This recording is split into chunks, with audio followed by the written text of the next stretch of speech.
Why would one climb mountains? Why would you do anything? Why do you ski? Why do you fall in love? That's a question that has been asked as long as climbers have been walking up hills.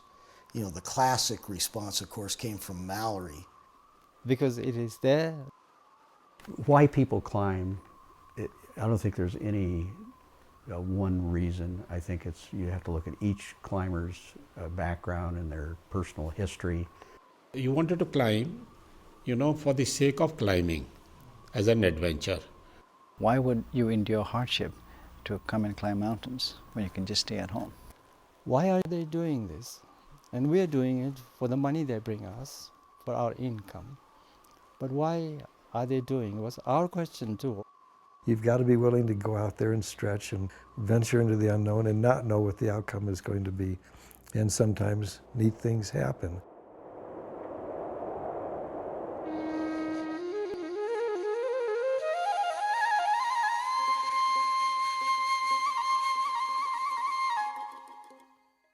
What's the best thing that's ever happened to you?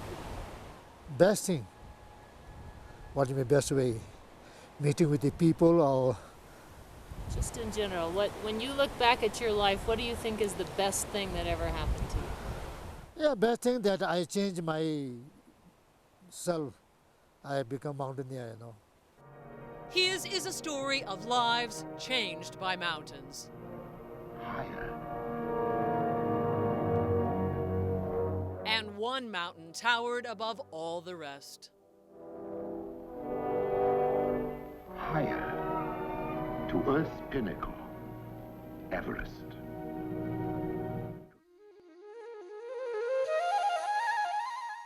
The son of a monk and a housekeeper, Everest would be his path out of poverty, an icy promised land leading to a better life. It was not the route his parents wanted him to follow, but even as a small child, Nawang Gombu revealed the determination he would need to reach the top. And in the Tibetan culture, you have to have, one in the family that's sent to the monastery to become a monk, and you get the education there also. What I do know is that Gombu was sent by his family to go to the Rongbuk Monastery on the north side of Everest, Tibet, at about close to 17,000 feet as a young man.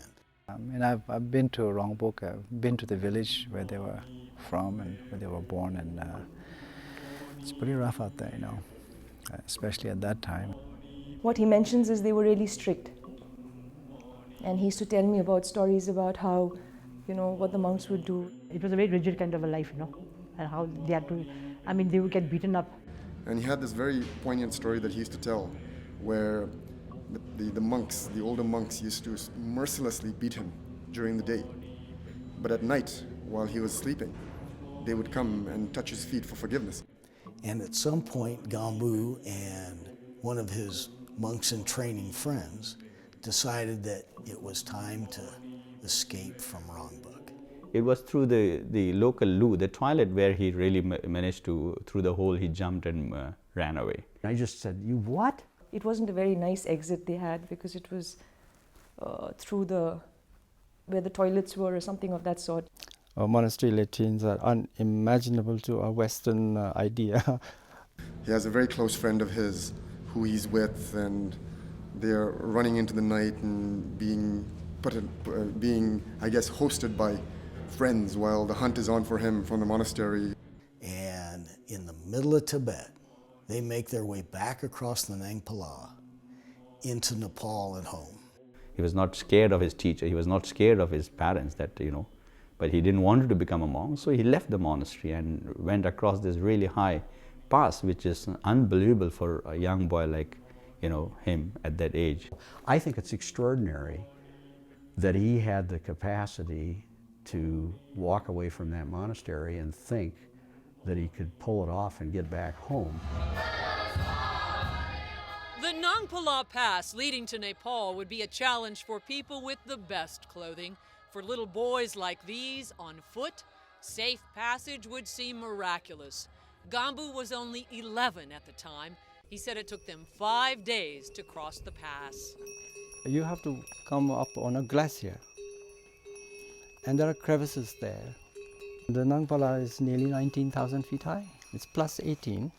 It's quite high even for the Sherpas to ordinarily come and go across it.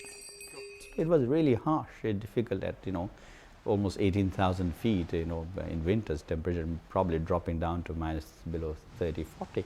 He spoke about the fact that they didn't have shoes, so they tied like plastic bags and whatever they could find because he had to cross through the snow. He decided, at such a young age that he's not going to be a monk. So that shows what kind of a person he was. Even as an adult, trying to make your way across the Nangpa at those altitudes for that number of days out with absolute minimum of gear and clothing. And for a boy 10, 12 years old to try to pull this off, maybe that's one of the blessings of youth.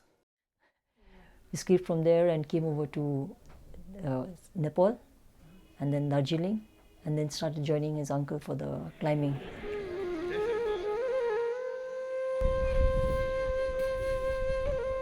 A lot of people don't know that Darjeeling is where the history of Sherpa mountaineering actually begins. It's not in Nepal, because the first mountaineering expeditions that went off to Nangpa Parbat, K2, Eric Shepton, all of these people, the people who climbed the Himalayan mountains, the Sherpas, were from Darjeeling.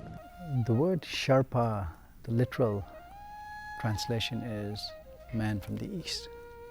And about 500 years ago, Sherpas migrated from eastern Tibet towards the west.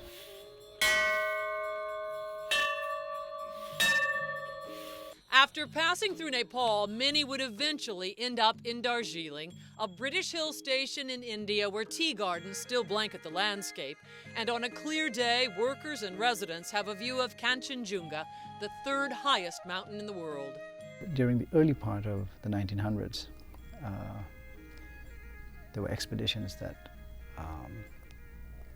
were starting to go on Everest, and they needed people to help carry their equipment, and so they hired the locals while they were not, basically traders, agriculturists, farmers, growing potatoes mainly. So this was a side income to go on these climbs, and it turned out that because living in altitude, being really hardy people, turned out that we were actually quite strong and quite capable of climbing mountains. So when my father climbed Everest, the word Sherpa became part of the dictionary. His father, Tenzing Norgay, would become famous for summiting Everest with Sir Edmund Hillary in 1953, the first official summit in history. And on that climb, the youngest Sherpa was his nephew, 17-year-old Nawang Gombu. Oh yes, very ambitious. I think probably one of the reason he had this great ambition was probably because of his uncle. He wanted to become like him. Yeah, he was incredibly strong. I mean, as you know, he was built like an ox. He had a kind of round kind of chest. You see, it was bigger up here than the rest of the body. So probably he had big lungs. And then he was a very, very energetic fellow. He couldn't sit still. Barely 5 feet tall, he had the determination of a giant. Twice on the 53 expedition, he carried 60-pound loads to an altitude of 26,000 feet on Everest without supplemental oxygen. He shouldered the heavy cylinders of air for others to use, which led this outspoken teenager to question the expedition leader. He asked Lord Hunt, "We are carrying 2 cylinders, why are you carrying only 1? That's not justified." And he was a young boy. So Lord Hunt, he called Tenzing and said, "This is what your nephew is asking me." So he just laughed and, so he had the guts to ask him, "Why are you carrying only 1 cylinder?" The success of this expedition captured the imagination of people around the world, an accomplishment that seemed as likely as someone walking on the moon. And it would change everything for Sherpas, for climbers, and for Gombu. On the heels of the first ascent, Indian Prime Minister Nehru saw an opportunity to bring the world to India's backyard.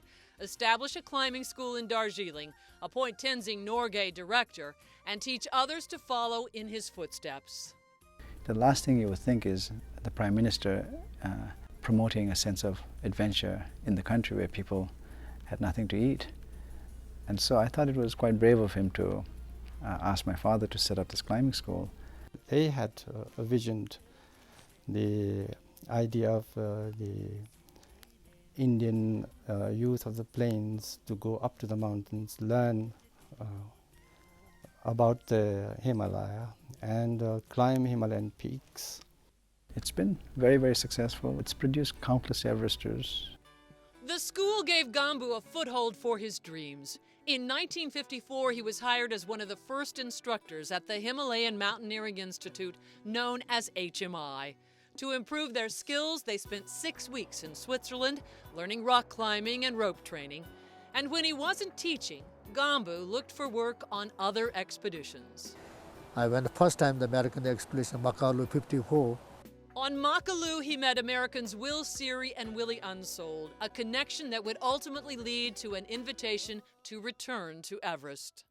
He was a very determined man. He knew what he wanted to do. And one of the things he knew he had to do was climb Everest, because it was still a rare and difficult achievement back in those days. He knew he had to learn English, and he knew he had to take risks. I think he just wanted to do it like, be the topmost climber. He wanted to achieve as many summits as possible. The years filled with expeditions to giants of the Himalaya, Sasir Kangri, Nanda Devi, Cho Oyu. And finally, in 1960, another chance at Everest. We were within 600-700 feet of summit. We could have got to the top. But once the weather was bad, and because of the strong winds, the oxygen mask which we had, they were blocking. Colonel Bulkumar huddled in the cold with Gombu on the first Indian attempt to reach the rooftop. But like so many others before and after, they were forced to retreat. Biggest decision of our life at that time, because he has not climbed Everest even once, was taken without saying a word. He got up. Went back down. Opportunity knocked again in 1962 when an American tourist stopped at HMI hoping to get a photo taken with Tenzing. The tourist met Gombu and told him about the next expedition, an American expedition, and suggested he join. Gombu spoke English fairly well, and he was very intelligent. Norman Durenforth was an American filmmaker with a passion for Everest. Raised in Switzerland, he followed the Swiss in 1952 when they tried and failed to summit. I went this high with the Bell and Howell camera. The idea of an American expedition proved so tempting, he quit a job as a college professor to lead it. 3 years I worked on it to raise the money. I finally raised close to $500,000, and in those days, that was a lot of money. In the American Alpine Club thing, I let it be known I was looking for qualified people, and anybody interested should contact me. Gombu was with an American expedition before to Makalu. Willie Unsold was there, and Will Seary was the leader of that expedition. And he was very much impressed with Gombu. Gombu was teaching at the Himalayan Institute in Darjeeling, and he was a relative of Tenzing. So it was a logical thing. But it was not an easy decision for Gombu. And one of the greatest risks he took was in 1963 when he went to climb Everest, because he left behind at home a pregnant wife, 2 young children, and he wasn't even sure if he was going to get back to a job. He was given a leave of absence from HMI, but told he would not be paid for his time away. In memoirs dictated to his family, he said he asked Tenzing for a letter of recommendation that might help him later on. He says Tenzing told him because he was a government officer, he could not do it. That has the biggest impact on his life, because anybody in need, he's always given a recommendation letter because he knows how it feels like to not get it. Yes. In the compound of Kathmandu's Hotel Royal. Gombu was hired by the American team and soon found himself in the middle of an enormous operation.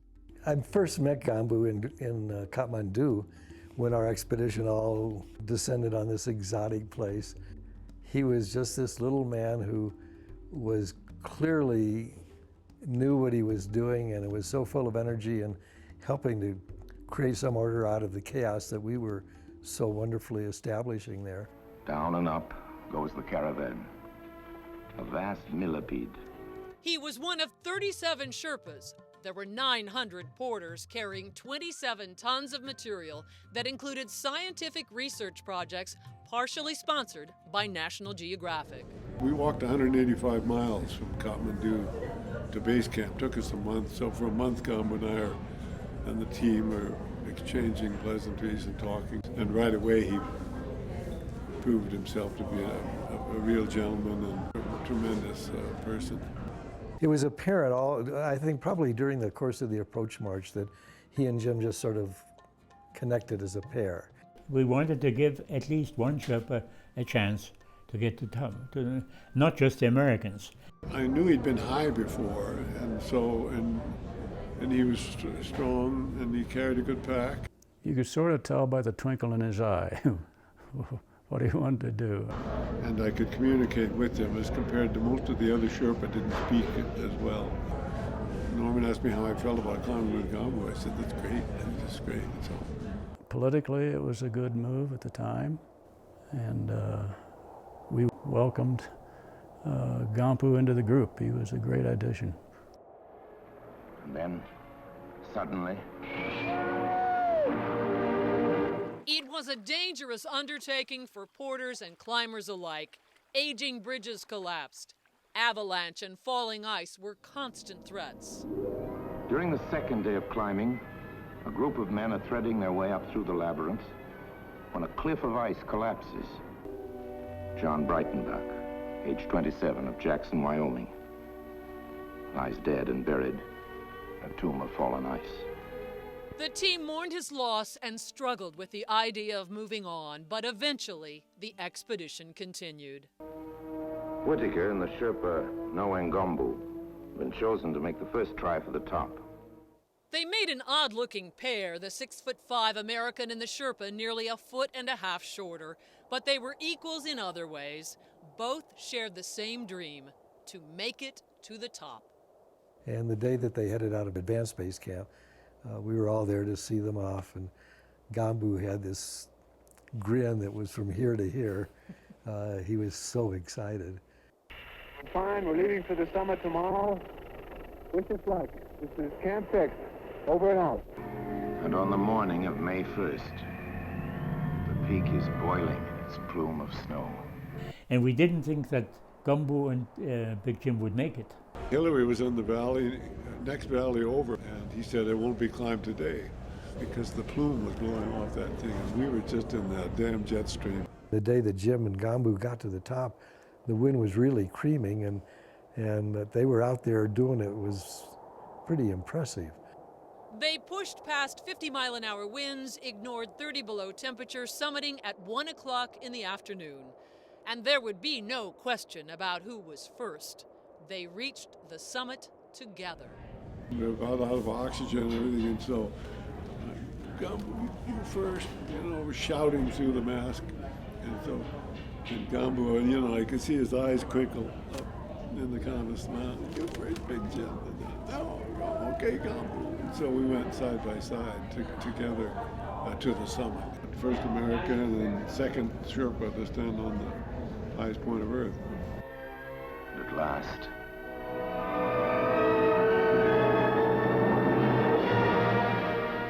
they are there, on top of the world.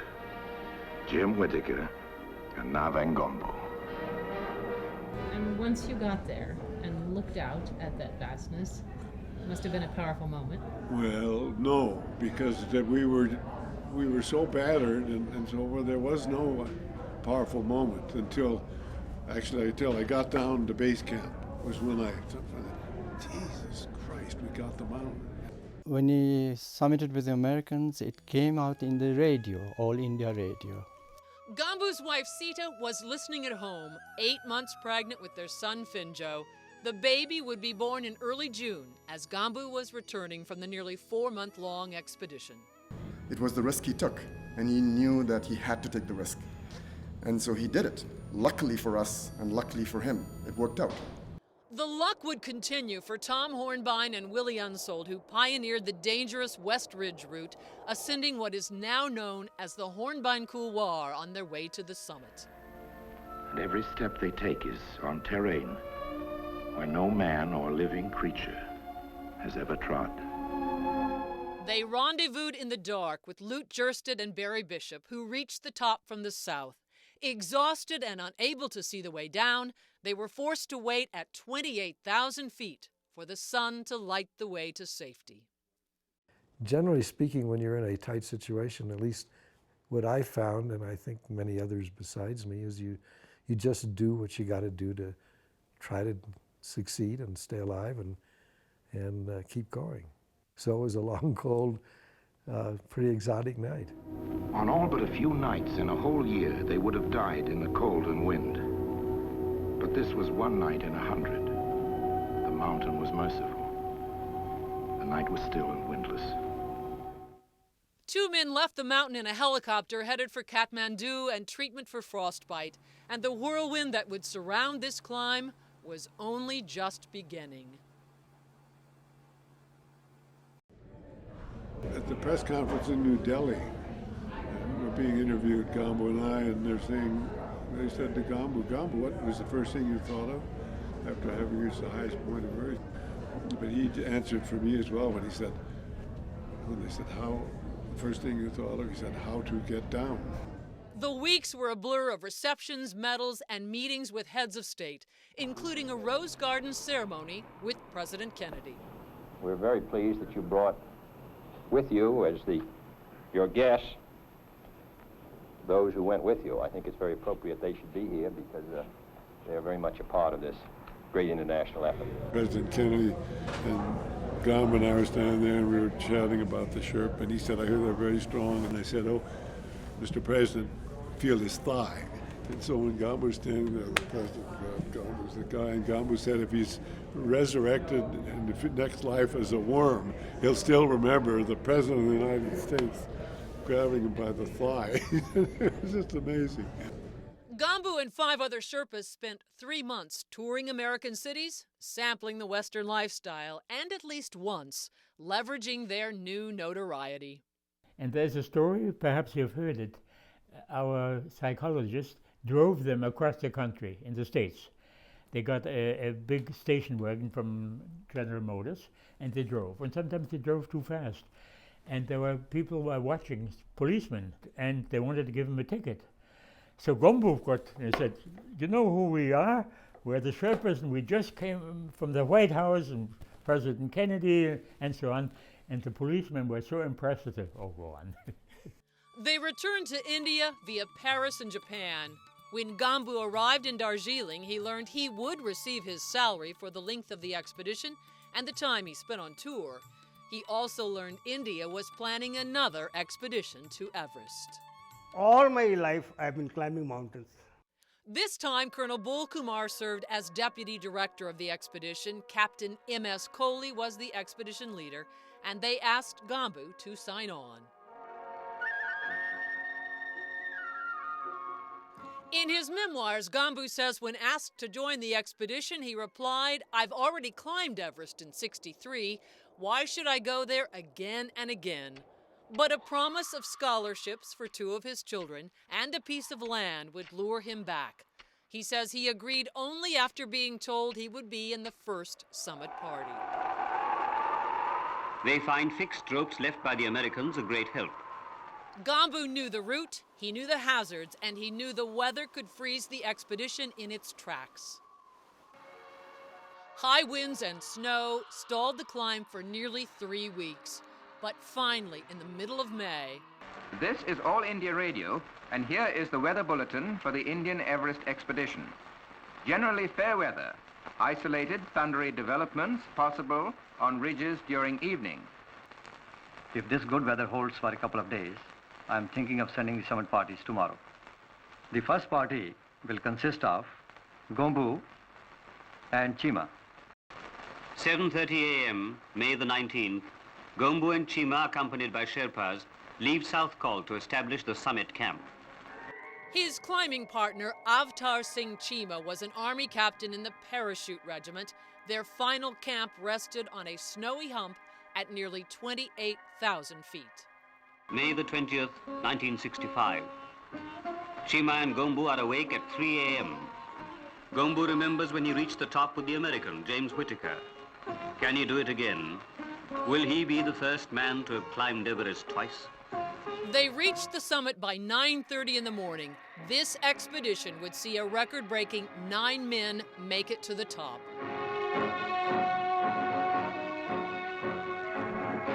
You know, those days Everest was a big thing.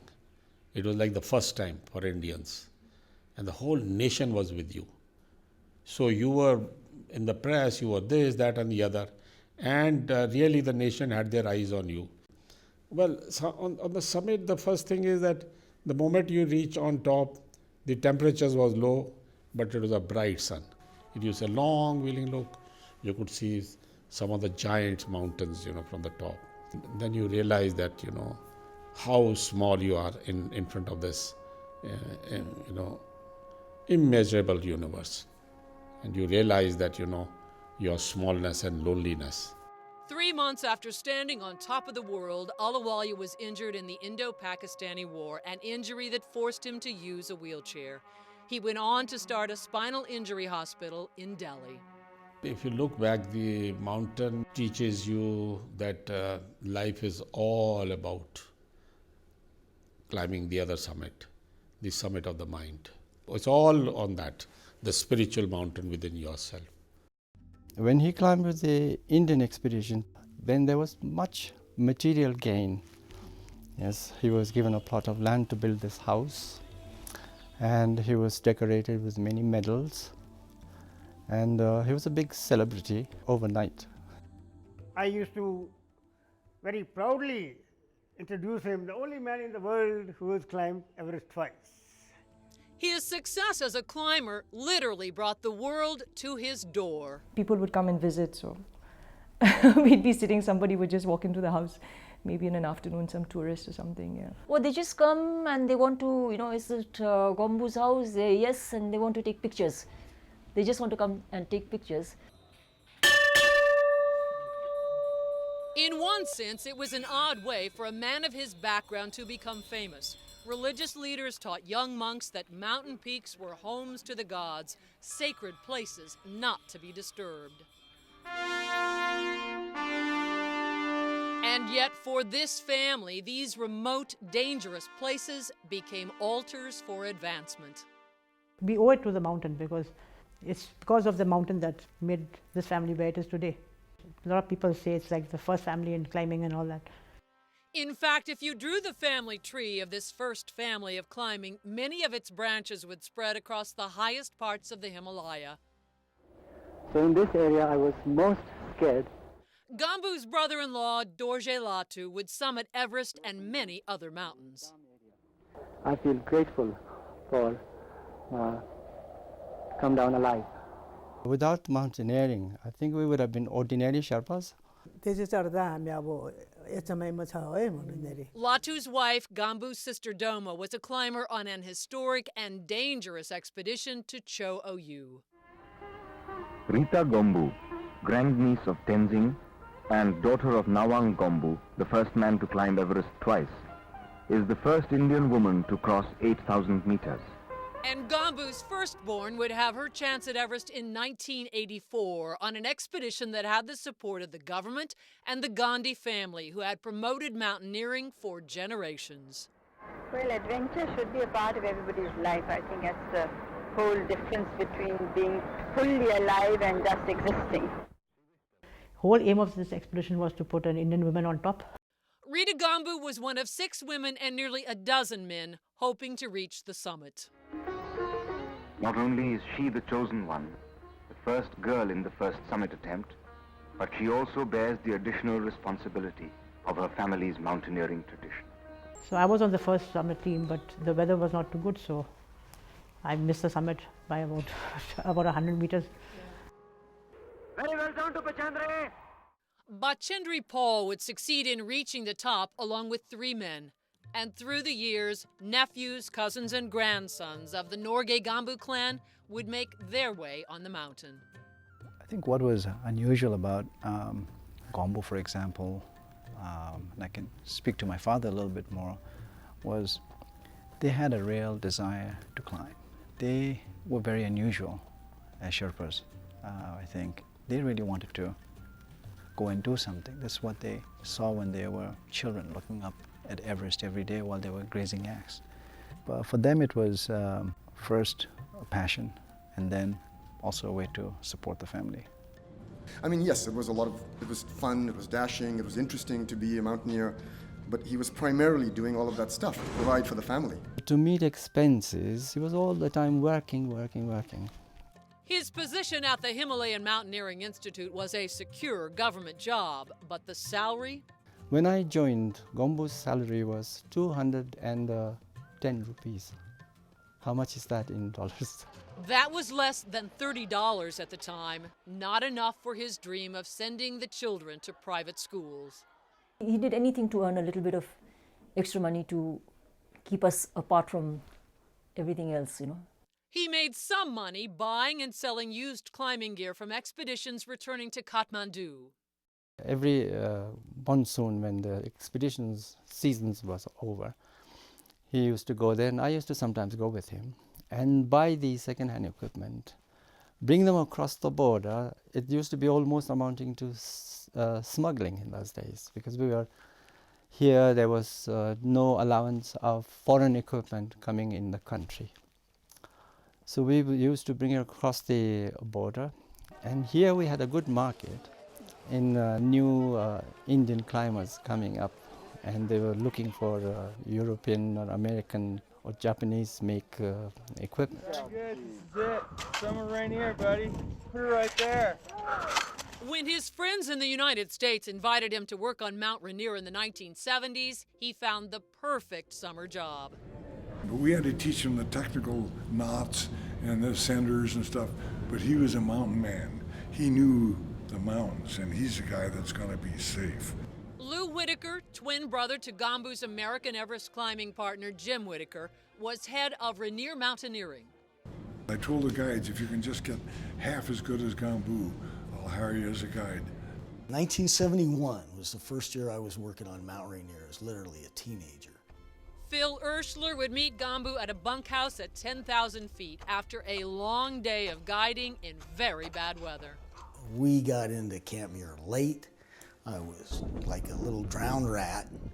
Didn't know anything about the guide service. Didn't know really anything about the operation Mount Rainier. And at the end of the day, everybody's settling down to go to sleep. So I'm standing there holding my sleeping bag in a stuff sack, looking like a little lost puppy dog.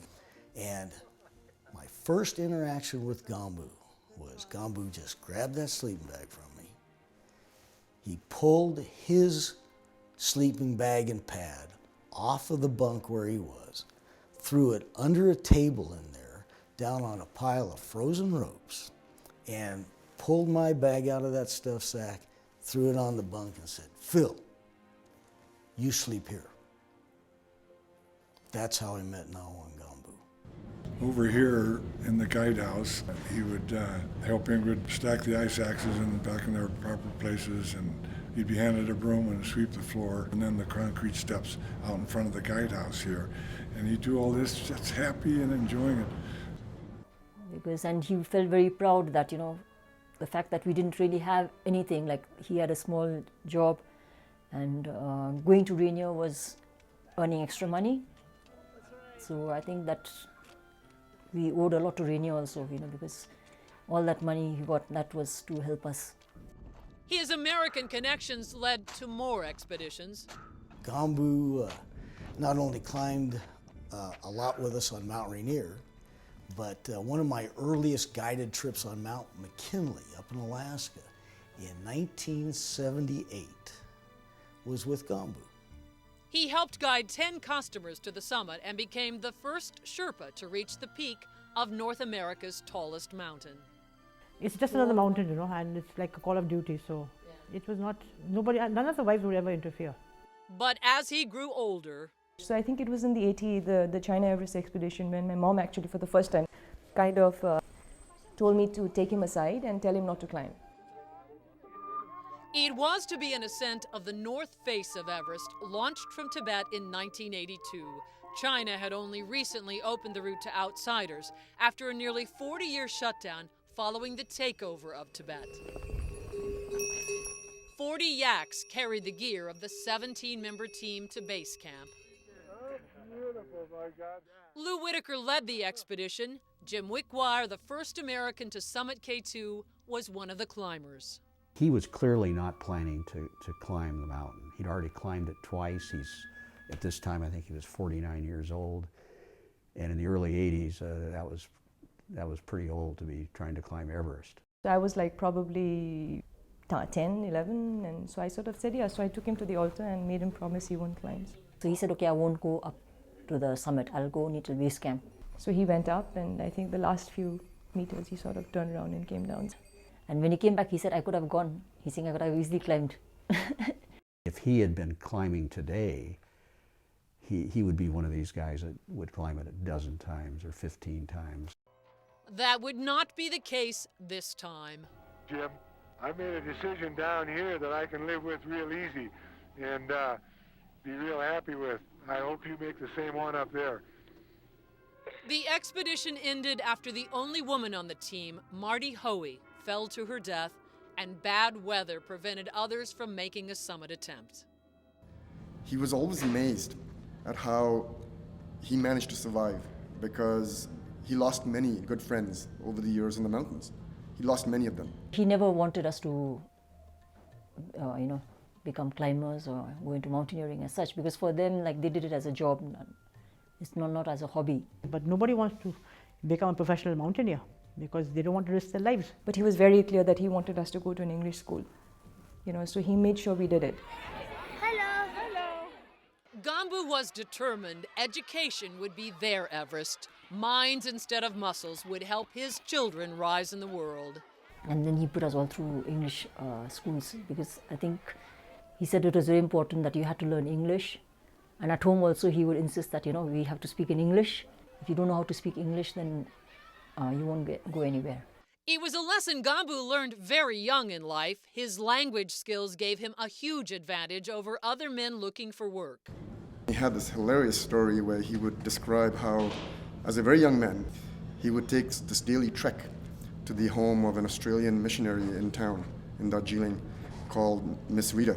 And he'd be all dressed up and spruced up, and he'd be taking the walk through the town to this lady's house.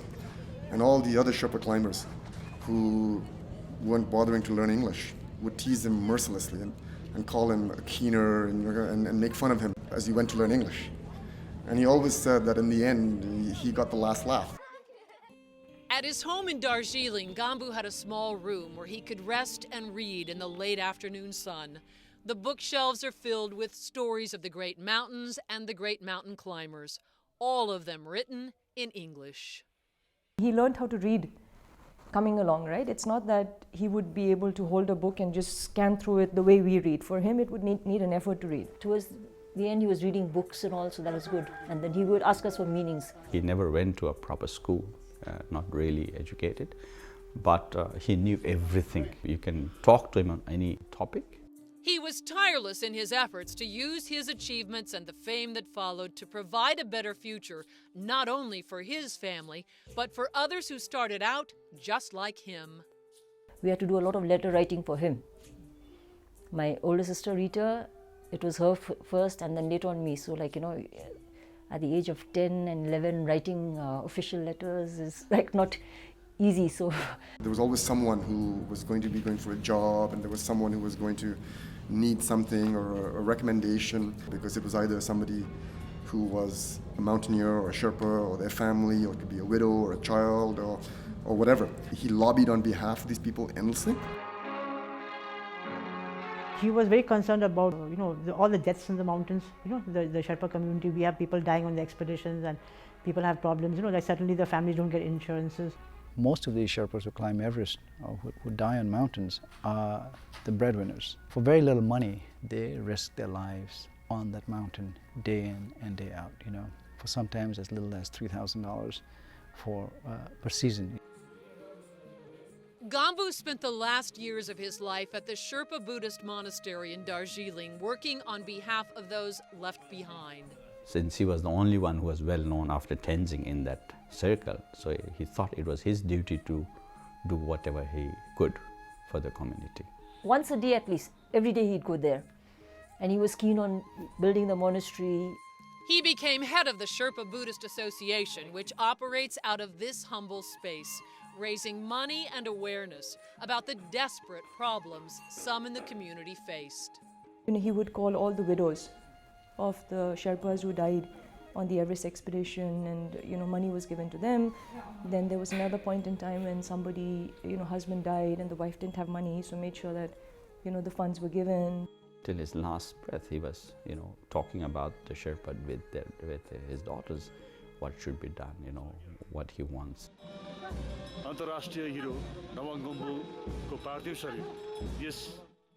His last trek was a short drive from his home to the grounds of the Himalayan Mountaineering Institute. Nawang Gombu died in April of 2011. Yeah, I'm going to get a picture of him plowing with his water. He was not the kind of man who ever seemed impressed with his own accomplishments. A casual stranger would never suspect the heights he reached in his lifetime. A man who shook hands with monarchs and received the coveted Tiger of the Snow Award, the highest mountaineering honor given by India.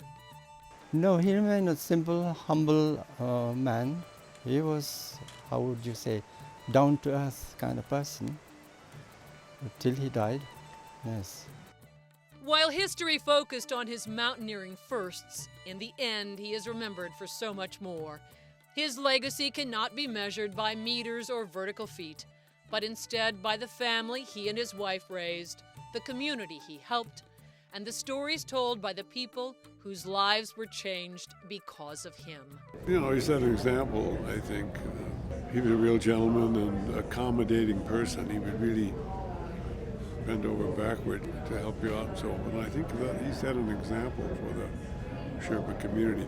When I think of a guy like Gombu, I just think of this presence that made any of us, whether it was one of his customers or one of us young guides that was working with him, just want to aspire, want to be better, not to want to disappoint.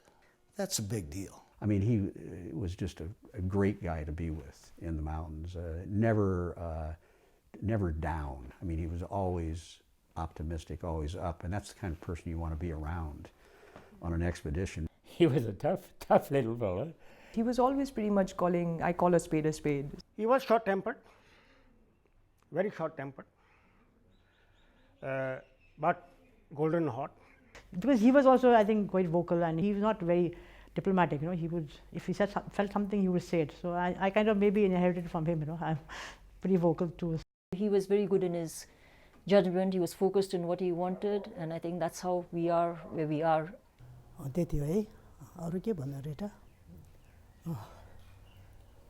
She said that he was very hardworking and very caring, and he always wanted to help people. And because of, I mean, that's how he, you know, started doing well in life. And he was always concerned about everybody's welfare, not only his family, but the rest of the people in the community also. He was the first man to climb Everest twice. He was a Sherpa, you know, literally one of the two that made the Sherpa community famous. But other than that, I would rather say he's a pretty determined guy. He came with nothing, and then he put through 4 of us through school, and this is the first generation, and we are all living pretty comfortably. Yeah. So I think that's kind of more important than the medals.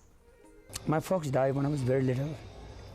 Gombu and my sister, they raised me. For Sherpa people, for my people, he's just like their caretaker. He keeps the tribe together. And if I have 1/4 of his quality in my blood, I'll consider myself very, very successful.